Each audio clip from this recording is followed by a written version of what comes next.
ऊर्जा आएगी, साहस आएगी। आज रानी दुर्गावती जयंती है, रानी दुर्गावती अकेले ने जो अकबर की सेना थी उसको ऐसा पछाड़ा था कि दोबारा लौट के नहीं आया, पहले युद्ध में ही उसको मार डाला था। ये स्थिति आई थी, ऐसे कई सैनिकों को मार दिया था उसने।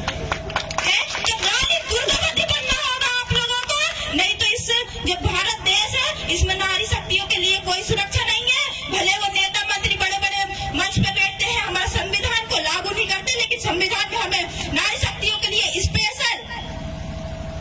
अधिकार मिले हैं, लेकिन उस अधिकार का हमारे ऊपर बैठे लोग ही उल्लंघन करते हैं। नारी शक्तियों को कहीं आगे बढ़ने नहीं देते हैं। क्यों नहीं देते हैं? जब तक आप लोग आवाज नहीं उठाएंगी तब तक हम लोग डरे से में रहेंगे।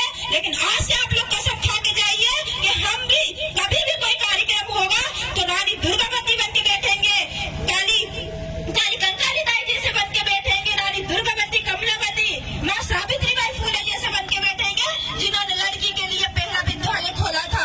ऐसी माँ सावित्रीबाई फुले जी को भूलिए आप, जिन्होंने लड़कियों को पढ़ने का अधिकार दिया था।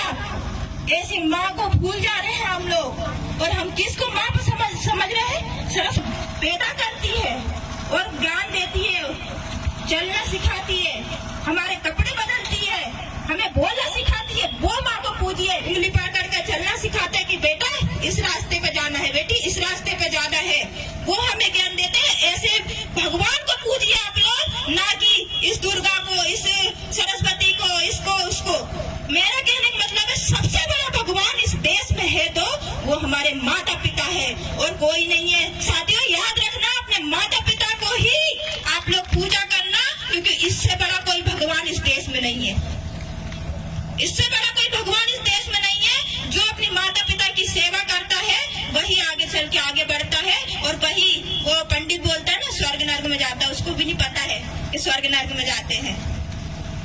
बल्कि हम ऐसे लोग हैं जो मर के भी जिंदा हो जाते हैं। हम ऐसे समाज से हैं जो मर के भी जिंदा हो जाते हैं। ऐसे किसी समाज में हो तो बताइए आप लोग, है क्या?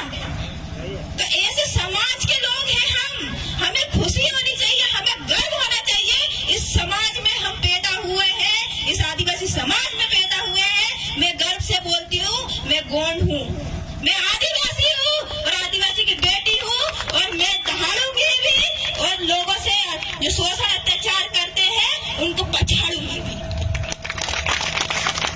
तो मैं बस मातृ शक्तियों से, वो जो सियाने लोग बैठे उनके लिए भी बोलूंगी कि आप अपनी बेटियों को, अपनी बीवियों को, जो भी है आपके घर में मातृ शक्तियों को लेकर आइए। ऐसे सामाजिक कार्यक्रम में जोड़िए, ऐसे संगठनों में जोड़िए, तब जाके आपकी बेटी, जैसे आज मैं बोल रही हूँ, मेरे माँ बाप ने मुझे 10-10 दिन मैं घर से बाहर भी रहती हूँ ना, तो सोचिए आप एक पिता है, जब आपकी बेटी घर से बाहर होती है तो दिल पे पत्थर रखकर भेजते हैं, कितनी दूर जा रही है लड़की।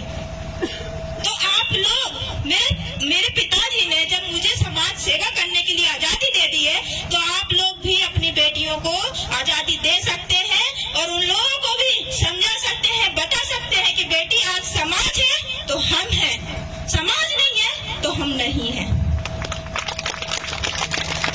आप लोग बताइए और उनको संस्कृति भी बताइए, क्योंकि ज्यादातर क्या होता है, हमारी जो समाज की लड़कियां हैं, हमारी जो समाज के लड़के, उनको संस्कृति नहीं पता है कि हमें किस गोत्र में शादी करनी है, किस जगह शादी करनी है, किस जगह नहीं करनी। तो वो क्या करते हैं, पंडितों के लड़के से, लड़कियों से शादी करते हैं। क्यों करते हैं?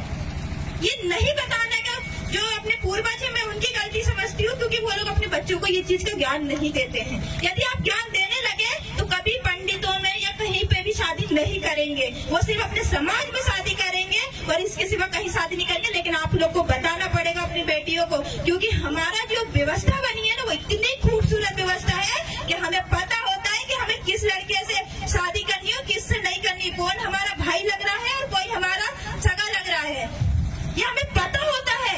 आज मैं उइके की लड़की हूँ, मैं धुर्वे के लड़के से शादी कर सकती हूँ, मैं 6 देव वाली हूँ, मैं 7 देव वाले से शादी कर सकती हूँ। तो मुझे पता है, इसलिए मैं कभी गलती नहीं करूंगी कि मैं अदर कास्ट में जाऊँ, अदर लोगों से शादी करूँ या अदर लोगों के पास जाऊँ। मैं नहीं जाऊंगी, क्योंकि मेरी व्यवस्था इतनी सुंदर है, मेरी संस्कृति इतनी सुंदर है। मैं प्रकृति में रहने वाली मेरा समाज प्रगतिवादी है, समाज प्रगति को पूजने वाला है, किसी पाखंडवाद को बढ़ावा नहीं देता मेरा समाज। लेकिन मेरे समाज को वही जानकारी नहीं होता तो हम जैसे युवा लोगों को दुख होता है, बहुत ज्यादा दुख होता है कि हमारा समाज आज पाखंडवाद में उलझा पड़ा है, इसके सिवा उसको कुछ नहीं पता। लोग इसी का फायदा उठा रहे हैं और आज वो सत्ता पे बैठे हैं और सत्ता को आज चला रहे हैं और हम गुलाम की जिंदगी जी रहे हैं। क्या आप लोग ऐसे चाहते हैं कि गुलाम की जिंदगी जीना आप लोगों को नहीं चाहते ना? तो क्यों आप लोग अपने वोट को सिर्फ चंद पैसों में बेच देते हैं? एक बोतल आती इतनी बड़ी उसमें बेच देते हो, एक मुर्गा में बेच देते हो। आप अपने वोट को इतने हल्के में लेते हो।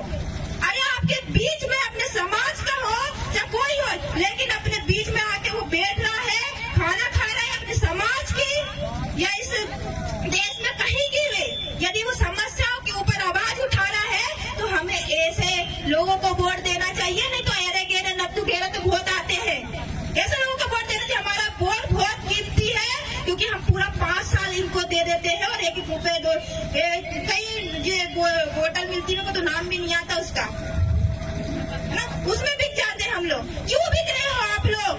क्या आप लोग सिर्फ इतनी कीमत है आप लोगों की कि आप लोग कुछ एक बोतल में बिक जा रहे हो? यही कीमत है आप लोगों की?